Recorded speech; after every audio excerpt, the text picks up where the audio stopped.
The recording of this episode was made before an incident that happened on Sunday, 24 August, when the humanitarian rescue vessel Ocean Viking was struck by multiple gunshots. Thankfully, nobody was harmed.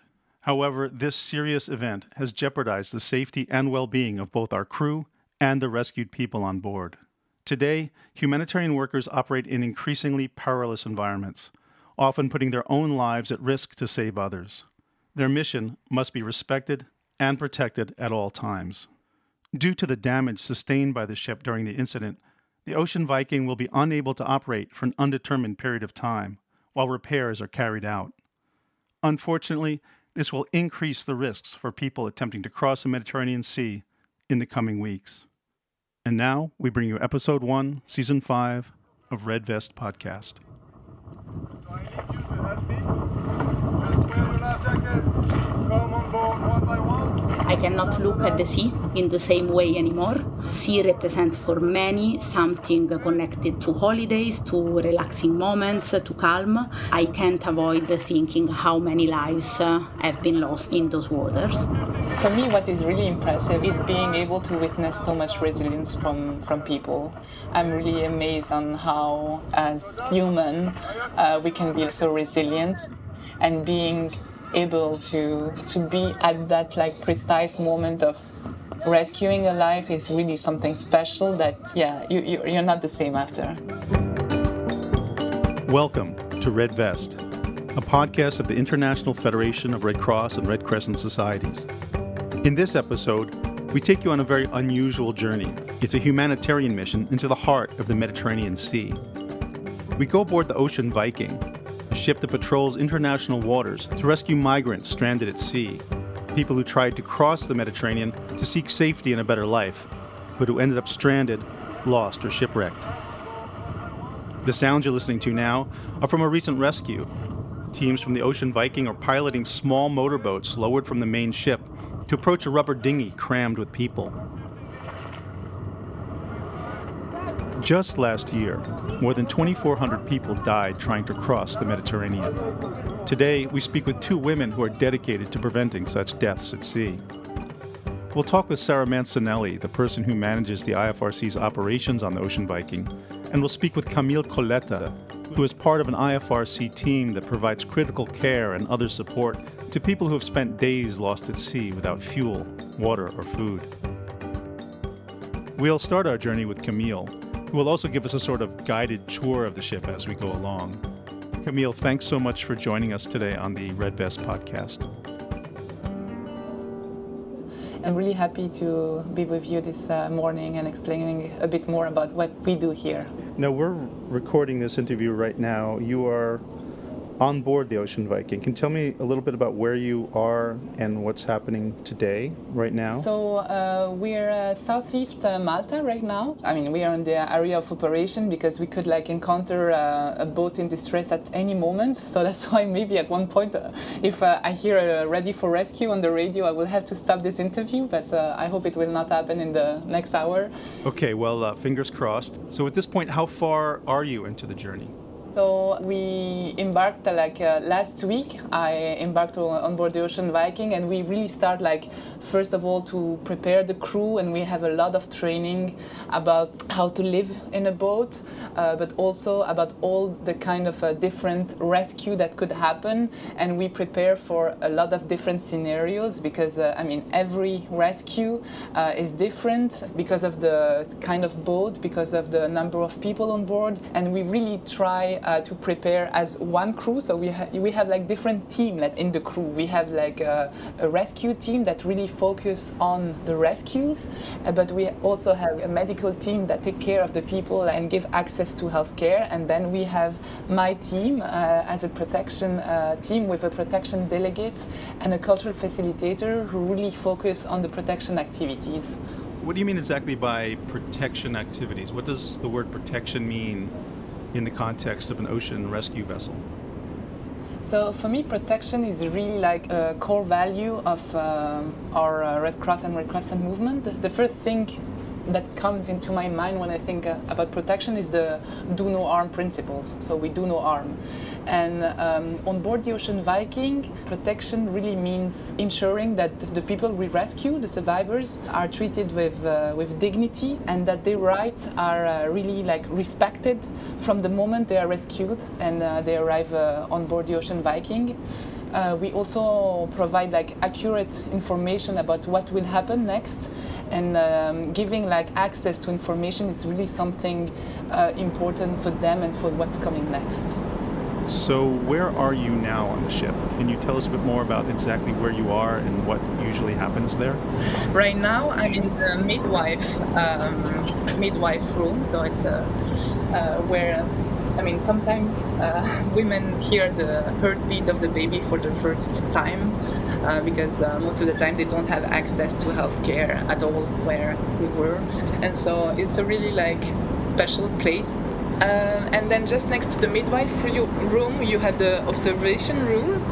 So this is where, when we have a person that is like really sick and not able to stay in the women's shelter or in the men's shelter, they can be like observed here and taken care by our medical staff, by a doctor, by the nurse. And so when does your work really begin? Is it when there's a rescue and you begin welcoming people on board and into these important places?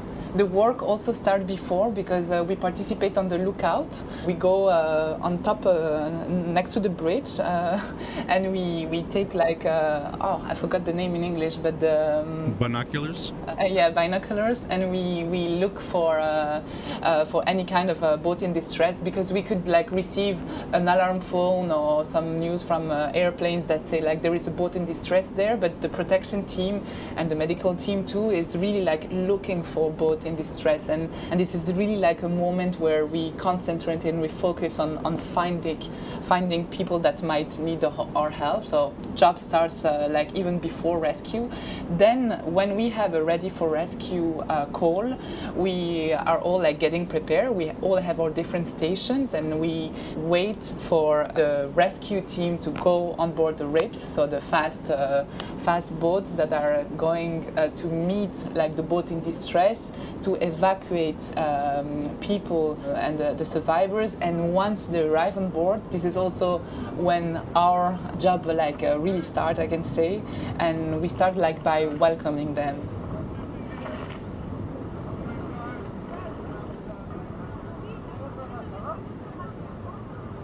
And normally when you meet a boat in distress like that, what kind of shape are the people usually in after all this time drifting in the middle of the sea? Most of the time these people are like traveling for days, and there is a mix of gasoline and salty water that is really like it gives like chemical burns. So when they arrive on board, most of the time they really like burn, so they need like medical help quite fast, and access to shower too, because with soap, if you put soap on these chemical burns, it removes the gasoline, and it's already like helping them a lot. So we first like registrate them, and then we give access to shower, and like that they can like then after that they have like food, water, and they can really like rest. And what do you think that means to people when you tell them you're safe, welcome on board? So you know, most of the time their journey like start really a long time ago. They had to flee their country because of persecution, because of really serious matters, and sometimes they think like the journey will last only like few days, but most of the time it lasts like months and sometimes years. They are stuck in transit countries where their rights are not respected. Most of the time they face like detention, they face horrible living condition where their dignity is not respected. I mean, even when they were in their own countries, they were not in a safe space. I mean, their home was not a safe space, and that's why they had to flee it. transit countries is not a safe space for them because of what happens, because of persecution, extreme poverty, and a lot of life-threatening situations. Like once I remember, we rescue a boat where there were 27 men coming, most of them from Egypt. They were at sea for days. It was the fourth day they were at sea. They had like no food, no water, and they were like really lost at sea. So they thought it was like their last moment. And the weather was also like really bad. The waves were quite big, and so they really thought they were going to die. So they did the prayers before they see us. And they said like when they saw our staff arriving, the fact that we were smiling and telling them that, it really like some of them said like we thought like we were already on the next phase, you know, we were already dead. But the fact that they see us coming towards them, like being calm, like smiling to them and welcoming them, has a huge impact on them, yes.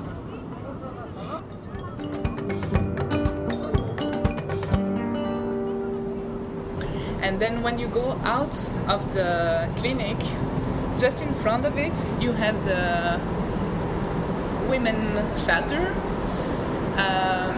So as I said, the women's shelter is only made for women and for children. So there is like no man is allowed to go inside or to check what's inside, and even for the staff. So the male staff cannot come here and cannot enter. It's only us women who are able to do it. Can you help me understand how it is that people get into this horrible situation, how and why they get on these boats and they try to cross this very vast sea, but they're on these little boats which are overcrowded, they don't have adequate supplies even for a few days. How does it happen? Can you explain that dynamic? First of all, I really think it's important to highlight the fact that the boats they're using are not suitable to cross the Mediterranean. They're really bad boats. Sometimes they're like inflatable boats or like wooden boats. The wooden boats can capsize like really easily because of the weather, because of the waves. The inflatables boats, they get destroyed like really easily. Plus, inside of these boats, most of the time you don't have someone who's experienced. You don't have a captain that knows the weather, that knows where to go. But the sea is a really dangerous environment, and most of the time, yes, they get lost at sea for days with no food, with no water. In the weather condition can, you know, even if you can see that the sea is flat from where they're living, it doesn't mean like a few hours later it cannot change, and then big waves can come, and the sea is a hostile environment, really. I also imagine it's an environment that many people who take this journey are not at all familiar with. Some of them may have never even been near a large body of water before. Yeah, most of the time they're not wearing like life jackets, and they cannot swim. So when someone falls from the boat, and it happened like a lot of time, they're not able to save them.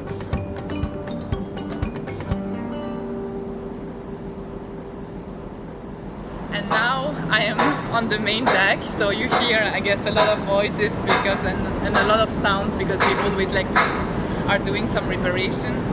So you have a kind of a main big deck where actually, I mean, now it's quite empty because we didn't do any rescue, but when we will be doing rescue, it's full of people, always like full of life.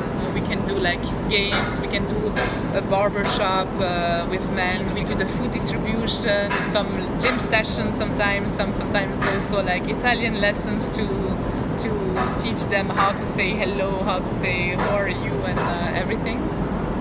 And then you have this big men shelter where we put like blue yoga mats, and where they will be able to rest. And when there is a successful rescue and people are safely on board and finally able to rest, I imagine that's still a very emotional time for them and for you.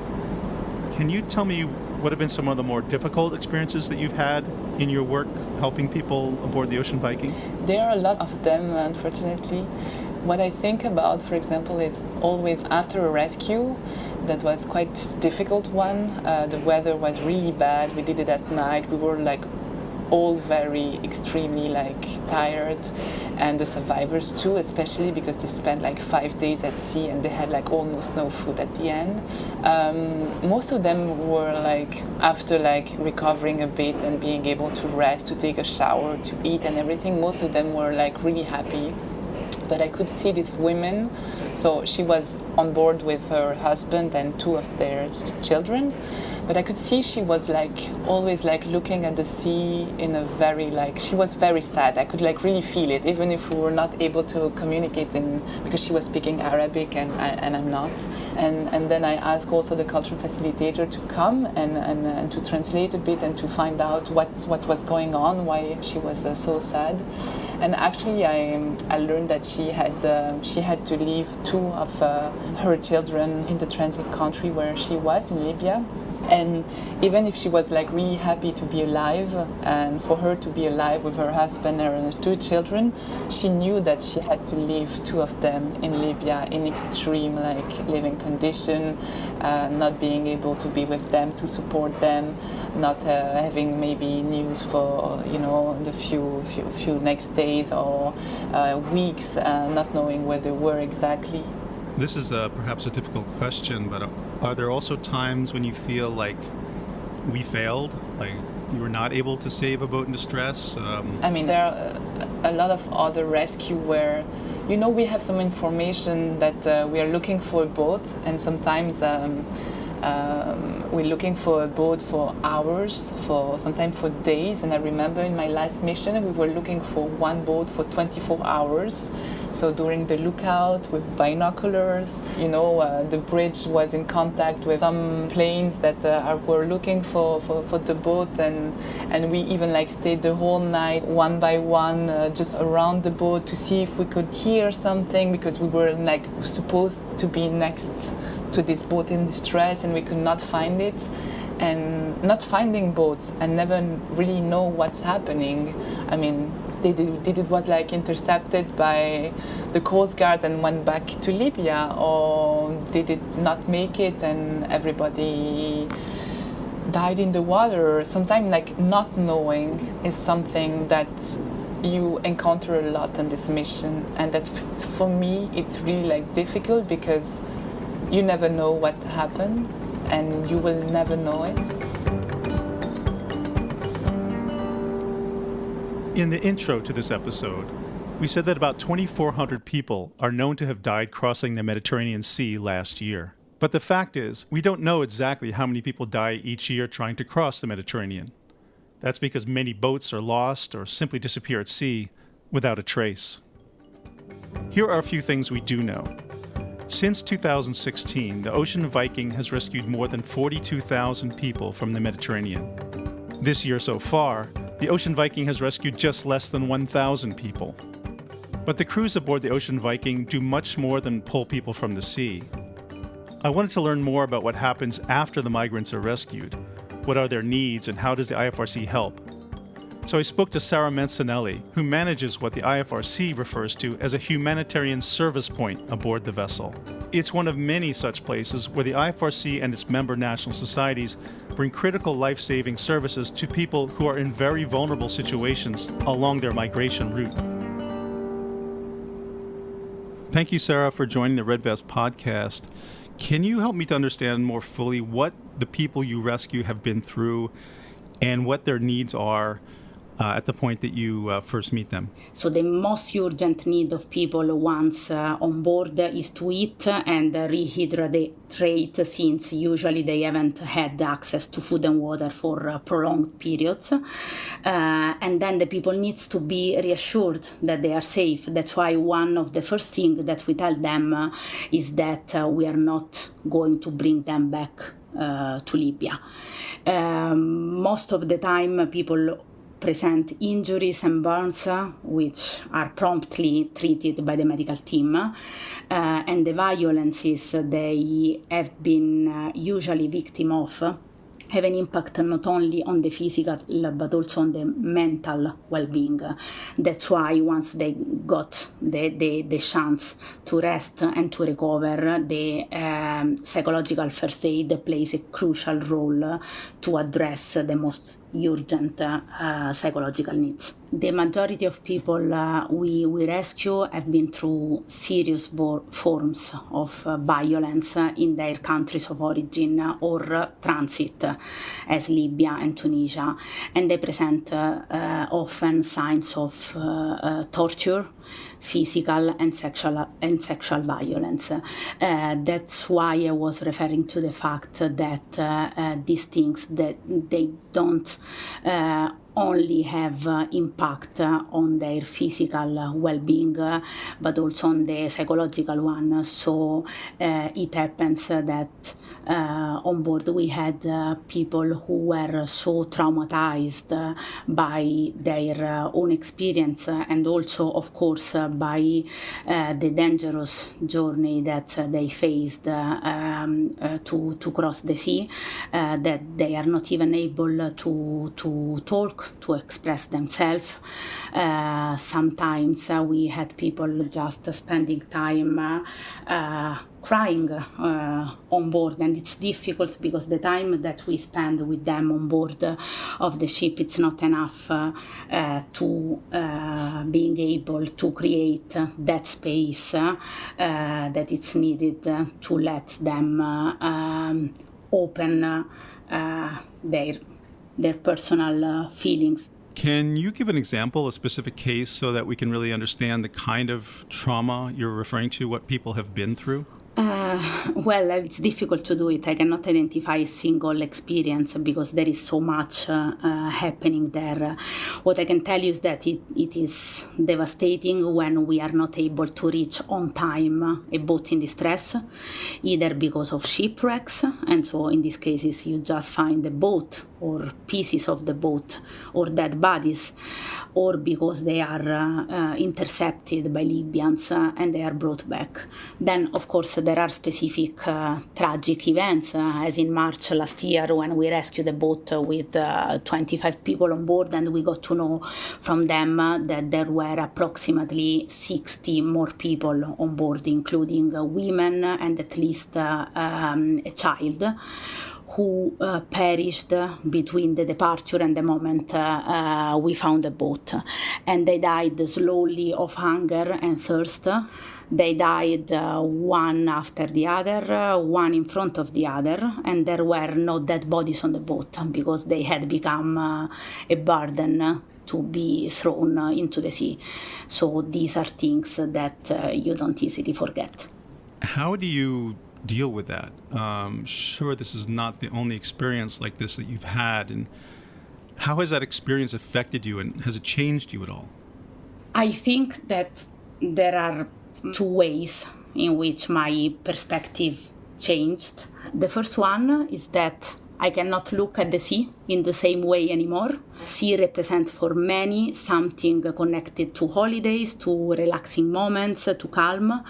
I can't avoid thinking how many lives have been lost in those waters. And the second thing, I understand now much more the meaning of putting someone in the horrible condition to have to choose to risk its life crossing the Mediterranean Sea. It is not even really a choice if you come from a situation in which violation of human rights, poverty, abuse, war are part of your daily life. And the fact that for these people there is no other way than embark for such a dangerous journey to reach our safe Europe, it's completely unacceptable and cruel. Do all these experiences motivate you to keep going?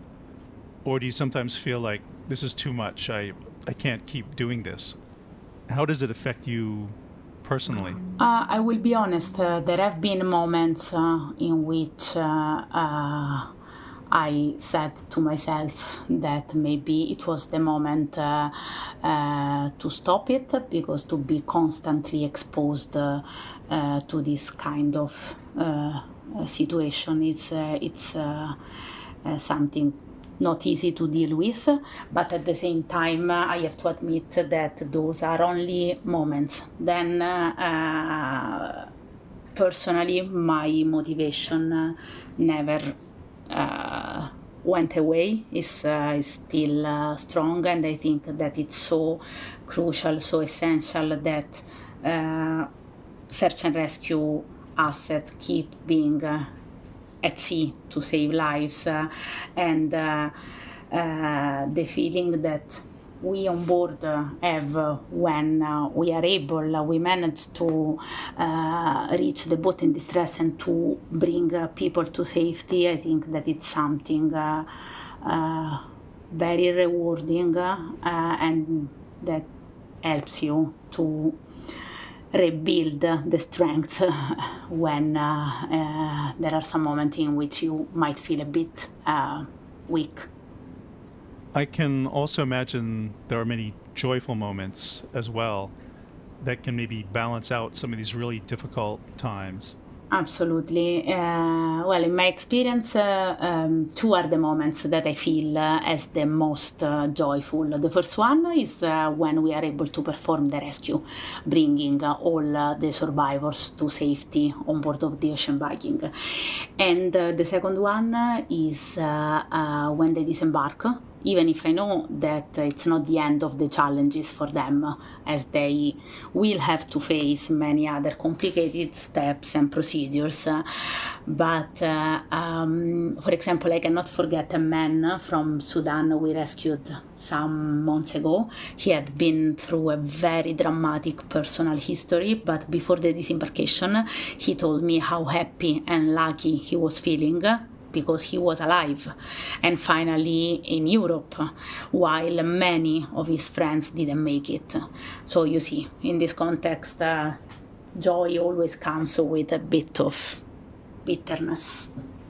Is it sometimes strange for you to get back on land and back to quote-unquote normal life after such an intense experience? Yes, it is, because it's difficult to express, to explain to those who were not on board what you have been through, even if they are your family, your friends, your beloved ones. It's complicated to explain it, and sometimes you don't even want to explain it because you need, as I said before, to disconnect.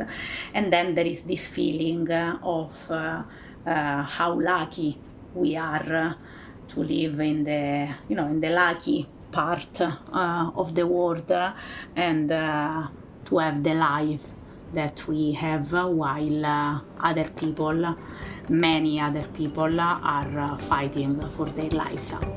Sarah Manzanelli, thank you so much for sharing your experiences aboard the Ocean Viking. Thanks a lot to you. And then at the end of the boat, let's say like that, you have what is being called the aft. And most of the time, I mean, with survivors, I'm spending a lot of time at the aft because it's looking at the sea actually with survivors is something like really interesting, because I mean the sea, even if it's a really, as I said, hostile environment, it's also beautiful, and it invites you when you watch at the sea with them to tell a lot about you, about your story, about who you are, about what are your hope, what do you want in life. I don't know. It invites of a lot of, talks in general. For me, it's really like is an inspiring environment too. I imagine a lot of the people you're speaking with at that time are thinking about perhaps what they left behind and the journey that they've had, the fact that they've survived, but they're also thinking about the future, what's coming ahead. People may think, okay, people have been rescued, that's it. They're good, they're safe. But in fact, there is still a huge journey ahead of them and many challenges. Can you talk about that? What do they face in terms of the challenges ahead of them? Disembarkation is not the end for them. I mean, it's the end for us as a rescue ship, because we managed to save their lives and to bring them safely to Europe. But it's just another step in their journey. And it's not it will not be an easy journey because they will face like really complex protection procedures. So if they ask for asylum, for example, if they claim for an asylum, the asylum process can be like really long. The life in reception centers or in hotspots in Europe, it's really difficult too. And being in this kind of being in a limbo, waiting for to get a status, not knowing if it will be like accepted or rejected, not knowing how long this whole process will take, has really like a lot of impact in their mental health.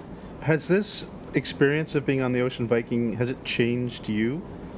Yeah, I think it changed me a lot. That's what people around me said to me too. For me, what is really impressive is being able to witness so much resilience from people.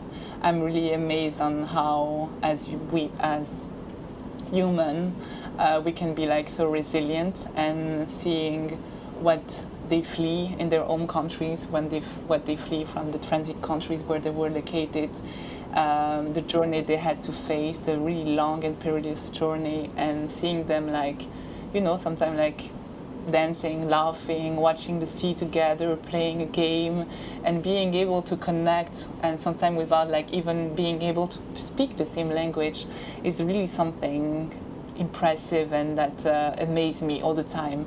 And being able to be at that like precise moment of rescuing a life is really something special that I think doesn't, you cannot, you're not the same after. I think it really changed me a lot. Yeah. Thanks for listening to the Red Vest Podcast, a production of the International Federation of Red Cross and Red Crescent Societies. In every episode, we feature inspiring, thought-provoking stories and analysis from around the IFRC's humanitarian world.